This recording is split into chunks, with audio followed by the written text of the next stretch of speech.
well, let's just start with this. This is not me gaining sympathy for anything that's happened in my life over the last year. This is just me wanting to tell my story and just get it off my chest. The date is October 28th, 2025, and almost a year ago, I was living in a two-bedroom apartment with me, my mother, and my grandmother. The apartment we were living in was a fairly, decent, size apartment for a two-bedroom, and it was only like $1,000 a month, which I live in the state of New York, so that's very cheap for a for an apartment here, because the state of New York cost of living is just insane. Um, but yeah, so we lived there for about 2 years. The issue with this apartment is that the landlord that was there, and I'm not going to say his name, but he didn't do anything to help our situation. He didn't fix anything in the apartment that needed to be fixed. When we first moved into the apartment, there was a spot in the corner, like where the living room was. There was a spot that had mold on it. There was a light on the stairwell that we asked him to fix when we first moved in. Never fixed it. We lived there for almost 2 years, and it was never once fixed. Every time we'd bring it up, he'd say, "Oh yeah, I'll have my guy come look at it." Nobody ever came and looked at it.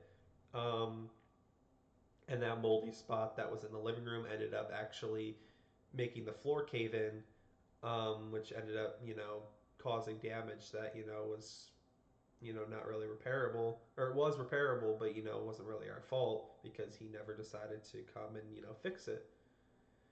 And we also had issues with with the plumbing and the water and all that stuff that was never fixed, that was never even attempted to fix. And it was never the handyman's fault, because this landlord that we had would always tell us that he told him to come and fix it, but he actually never did. So the handyman never had any idea that all this was happening. So we decided around November of 2024 that we wanted to move out. And we needed to move out ASAP because the living situation was just getting out of hand, and we needed a better place to live. The problem with that was that my mom was on disability at the time, was not really gaining a lot of money, not a lot of income, and it was really hard for her to work because of her disabilities, and she was on a lot of medications. So it was hard for her to get out and do things. My grandmother was also like 78, 79 years old at the time, so she was retired. She didn't really retire with a lot of money because I mean, she was a bank teller for as long as I can remember, 40 years. She just didn't have a lot of money saved up. She was on Social Security. My grandfather passed away in 2010 when I was 5 years old, or sorry, 4 years old even. So yeah, he was out of the picture for a while, and we just didn't really have a lot of money coming in, and it was impossible for me to get a car because my mother didn't even have a car. We were basically renting cars for months and months and months, and we couldn't get a car. Now, as to why we couldn't get a car, that's not really, I don't really know much about that. All I know is that we were renting cars for a long time. I was a kid at the time, so I really don't know anything about the financial situation with cars and stuff like that. But we were never able to really get a car, and in turn, I couldn't really get a job anywheres, because I had no transportation to get there, and we lived out over the mountains, so there was no bus transportation. There was no, it was a pretty like off the grid kind of area. So like, as well as no bus transportation, there was really no Ubers. Even if there was Ubers, I don't even know if I'd be able to afford that every day to go to work. So for the better part of a year, I kind of just sat at home, and there wasn't really much to do. I streamed for a bit, tried to maybe make ends meet that way. I was lucky to make a $50 payment every couple months, which was helpful in like food and stuff like that. But yeah, so that all happened. But we decided we wanted to move out. Um, we pulled the trigger in November, and we told the landlord that we planned on moving out and that we were going to be out within the month because we had a house lined up at the time. Um, we decided that we were going to tell the landlord that we were ready to move out. And this house was a very nice house. It was 2 bedrooms. It was exactly what we needed. It was 3 bedrooms actually. So it was exactly what we needed. All three of us would have our own bedroom. It was not in the middle of nowhere. It was in like a kind of rural, very nice town. Um, and the guy that was selling it, or the guy that was renting it even, seemed very nice, seemed very genuine. So we decided to go ahead and pursue it. About about I don't know 10-15 days went by, and we realized that there were some inconsistencies with the landlord of the new place that we were going to move into. His story, there was a lot of inconsistencies, and it turned out that that place that he was renting was not actually his. It was not in his name. He didn't even live in the state. He lived in some other state, miles and miles away. But he had no like he it wasn't his. He had no business renting it out. So we couldn't rent out that place. A lot of the information that I'm saying might be skewed. I was a kid at the time. I was not involved in all of these, negotiations with the house, but this is just what I've been told by family and stuff like that. So that's really all I have. So we were basically left with not really an option. We still had to move out because, admittedly, my mom made the wrong call in telling our landlord that we planned on moving out because he gave us our 30 days notice and we had to be out by the end of November with not really a place to go. So the end of November comes, we get everything out of the house and or out of the apartment, and we move on. And we didn't really have a place to go. We were really relying on the kindness of my father and my sister, who were kind enough to give us money to, have a car and to have a place to stay. We ended up staying in a hotel uh, about 30 minutes away from where this apartment was located. I ended up staying in it. It was a very nice hotel as well. Um, and it was fairly cheap for how nice it was. It was like I don't know $70 a night, something like that. So we stayed there, and during this time, my grandmother actually came down with a stomach bug. So she was very sick, throwing up, all that stuff. Um, but we moved into this hotel around the beginning of December, mid December, somewhere around there, and we moved into there, and that's when my grandmother got sick. She was fairly ill, so we decided to keep the little do not disturb sign on our room for a couple nights because we didn't want anybody getting going in there and maybe disturbing her while she was being sick or anything like that. So we decided to put the little do not disturb sign on our door for a few nights just so she could get better. We were told about a week later that they would not be extending our stay because we refused room service and that they need to get inside and clean the room. Now, this is not at all what happened. We never refused room service. We just well, I guess if you want to get technical, yes, we did refuse room service, but we put a little do not disturb sign on the door. We didn't want anybody coming in and maybe getting sick off of our grandmother or, my grandmother being sick while she's in the room because she's sick. She can't really go anywhere. And we don't want her, sitting out in the lobby in case, she was to be ill or anything would happen. So, um, we decided they told us that they would not be extending our stay and that we would not be able to move to a separate room whilst they cleaned that room. which which I don't really understand to this day. Um, I understand that they needed to get in, maybe do a deep cleaning. We had been there for about half a month so far. So I understand them needing to get into the room and maybe doing a deep cleaning and asking us to move out of that room. But I don't see any reason why we couldn't go into a separate room while they did that. Um, this hotel was, 4 stories. They had plenty of rooms, they had plenty of vacancy, but decided that our business would no longer be welcome there because we did not let them go into the room and clean the room whilst we were staying there.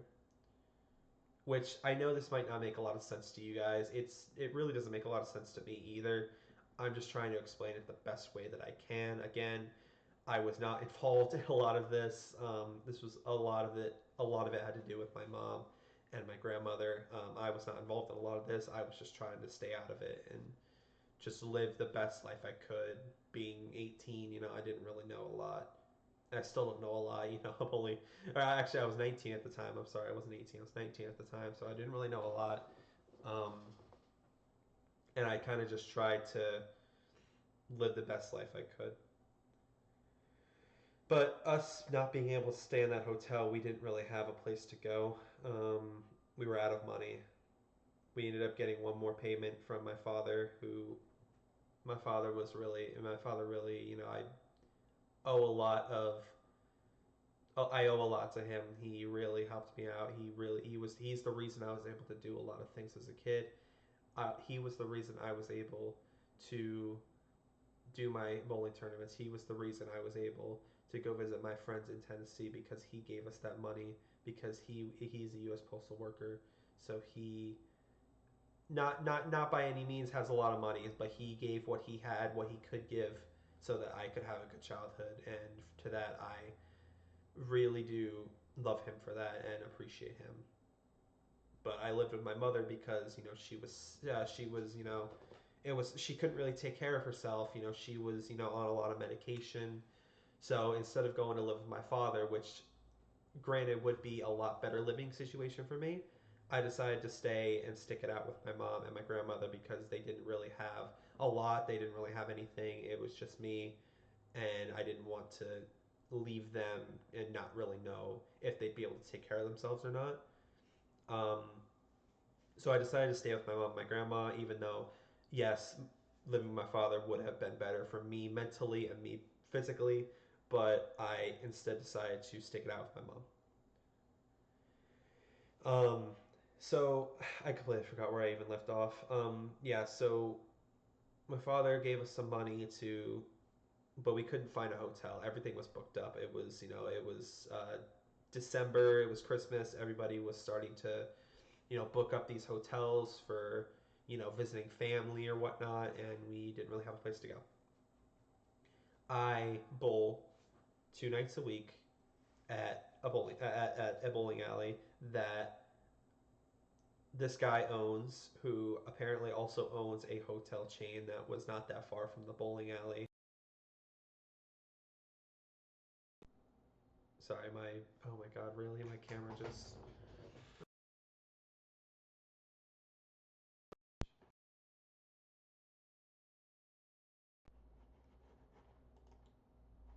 Uh, God damn it. I'm sorry. I had to cut a little bit out because my camera decided to stop working. I apologize, but let me just yeah. Sorry. Fucking.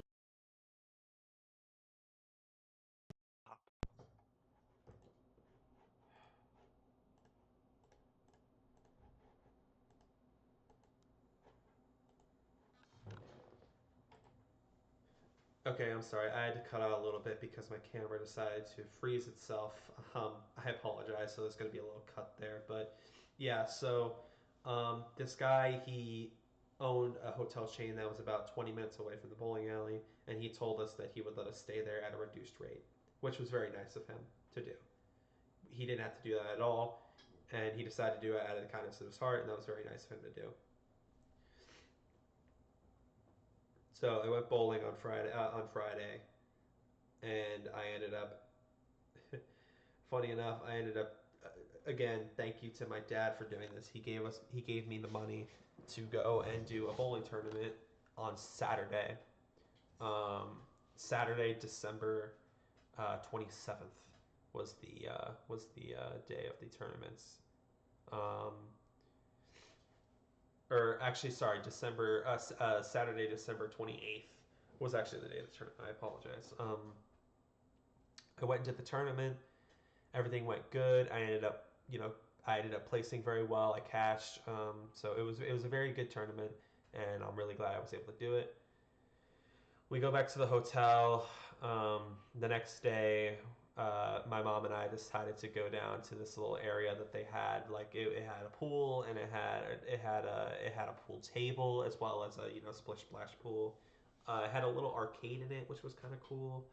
So there was a lot, there was stuff to do in this hotel that we were staying at the time, which was nice.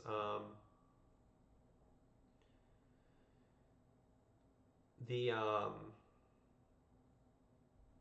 And I was talking to my mom the whole night, uh, December 29th. I was talking to her the whole night. I was, asking her, should I even go to bowling the next day? Because I had bowling the next day. It was a Monday. Should I even go to bowling next day? Should I even, like, what do we do? And she was just like, I don't really know, kid, because we didn't even have enough money to stay the next day at the hotel. So she was stressed. I was stressed. We didn't really know what to do. So next day rolls around. We go and get breakfast at the little, you know, all hotels have a little like continental breakfast thing. And so uh, she went. I was still sleeping. She went downstairs and got breakfast for me. Um, she came back in the room and she, woke me up and said, hey, I got you breakfast, and it was very nice of her because I could have went down and got my own breakfast, but she decided to be nice and get me some breakfast, which was very nice of her. And kind of went through the whole day trying to figure out how we were going to get the money to stay an extra night, even just a couple days. And I was just sitting in the room. I had my Xbox with me. I was playing GTA, and my mom comes back in the room, and she told me, she was like, my head is spinning. I don't know what to do, and she ooh, I was playing my game, and she fell onto the bed and said that her head was hurting, and she asked me for a wet washcloth, a cold wet washcloth, because her head was hurting. My mom had a history of having migraines. I thought she was maybe just having a bad migraine. Um, she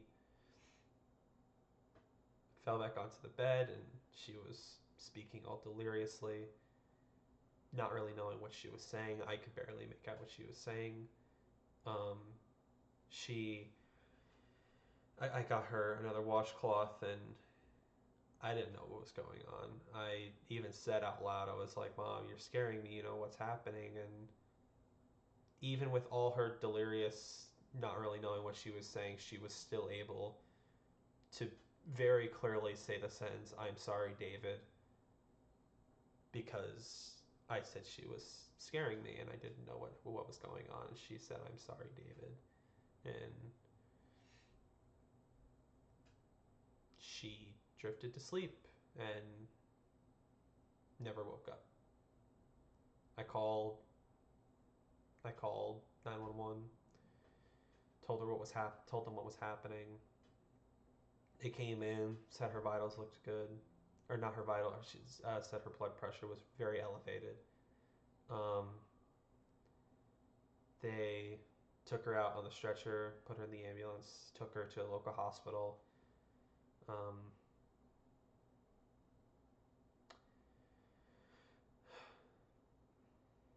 I was able to scrounge enough money to take a cab to the hospital with my grandmother, and I called my dad, called my two sisters, called anyone that I called my best friend. I told her what was happening and told her how scared I was.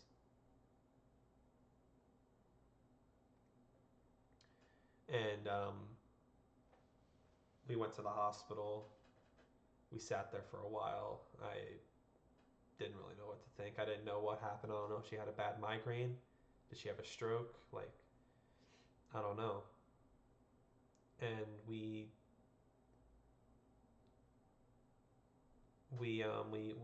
get into the hospital, and they sit us down in the waiting room, and we waited for about 20 minutes, but it felt like an eternity. And a doctor finally came in and told us that she had a hemorrhagic or a hemorrhage. I don't remember what the hell it was. I'll put it up here, the name for it. I don't remember what it was called, but a hemorrhagic stroke or something like that.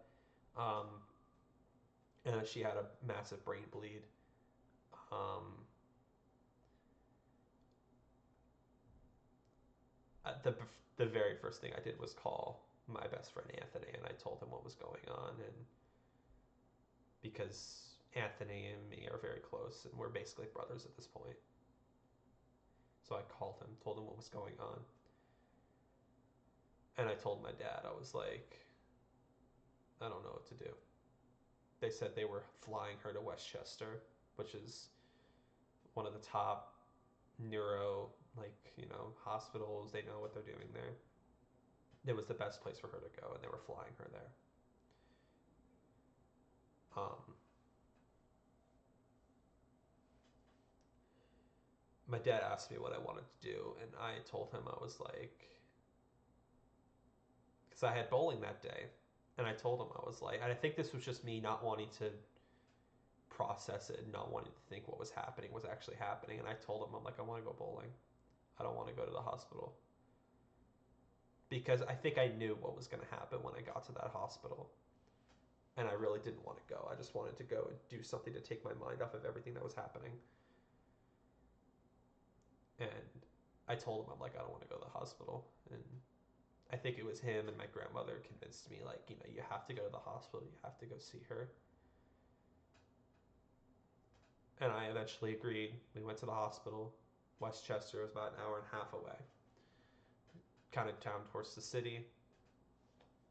About 10 minutes, I called my sister and told them what was going on, and my sister immediately got on a plane. My sister lives in North Carolina with her boyfriend at the time. I immediately told her what happened and told her that she had to get on a plane and come down here, and that's what she did. She was on a plane within an hour and came up here to New York and was here by 1 a.m. This all happened. She was here by nightfall. She was ready. And I told everyone what was happening, and we that car trip was. I don't even remember what happened. I know I was talking to my dad about something, trying to keep my mind off of everything that was happening. But I don't remember anything about it. About 10 minutes before we get to the hospital, I get a phone call, and it's from the doctor, and she asked me if we were coming down, and we told them yes, so we're about 10 minutes away, and she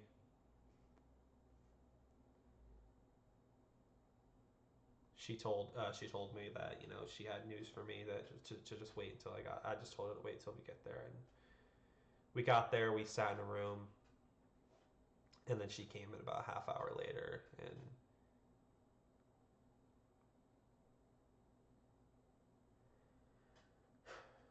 she came in about a half hour later and told us that the stroke led to a brain bleed, which made my mother brain dead. She was pronounced brain dead December 30th, 2024. I didn't really have I didn't really have a reaction. I didn't cry. I didn't go out of the room screaming, this isn't happening, this isn't happening. I didn't do any of that. I just sat there in silence because I just couldn't believe what was happening, because I woke up that day with a perfectly healthy mom. Well, I wouldn't say perfectly healthy, but you know what I mean. I woke up that day not thinking any of this was going to happen, and I ended the day at Westchester telling my mom, them telling me that my mom was going to die, and that there was nothing I could do about it. And I felt so helpless in this moment. I just sat in the room on my phone, texting anybody and everybody that I could.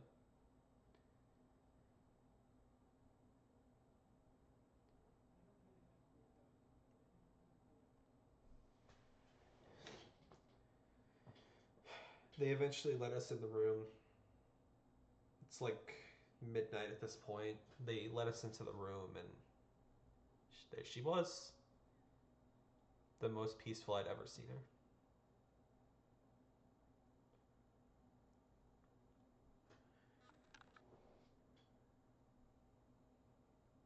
We sit there for a bit.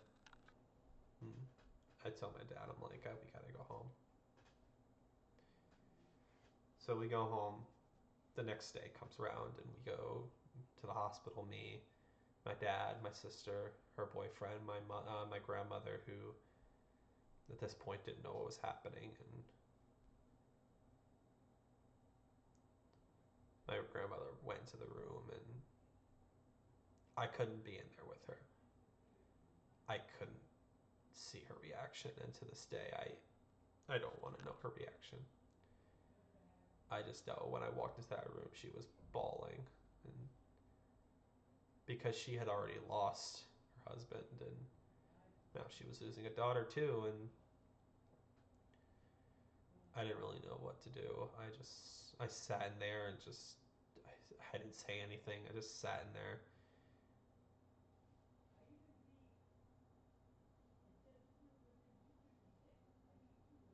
Fast forward a couple days, and days January 2nd, 2025, New Year's had already passed, and we decided that that day was gonna be the day that we pulled the plug.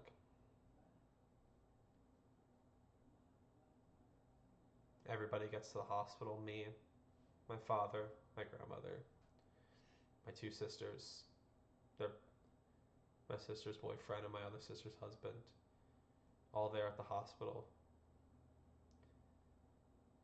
And then January 2nd, 2025, around 11:30 a.m., my mother passed away peacefully.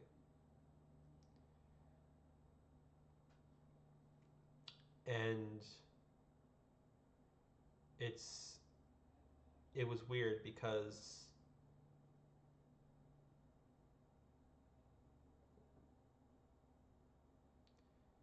we were able to stay for like an hour, and then we had to go.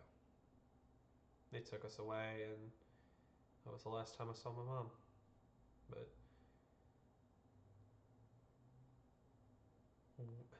the whole family went to go get some lunch at a diner, and weirdly enough, the mood was kind of fun. Almost like we had just experienced the biggest tragedy of our lives just hours before. Everyone was laughing, trying to have a good time. And that's something that I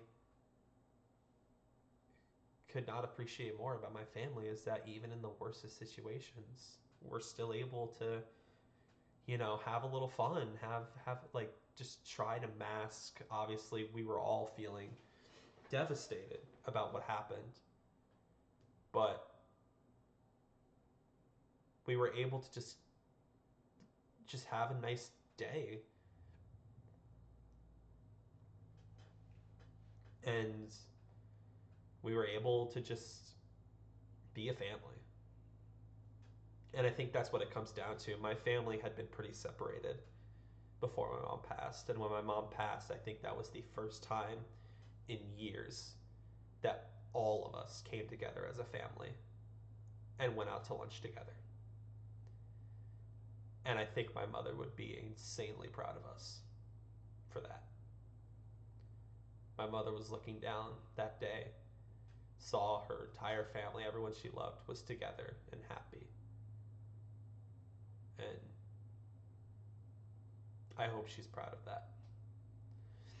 But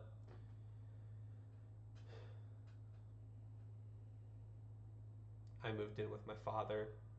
My grandmother moved in with her son. My grandmother then ended up moving to North Carolina with my sister.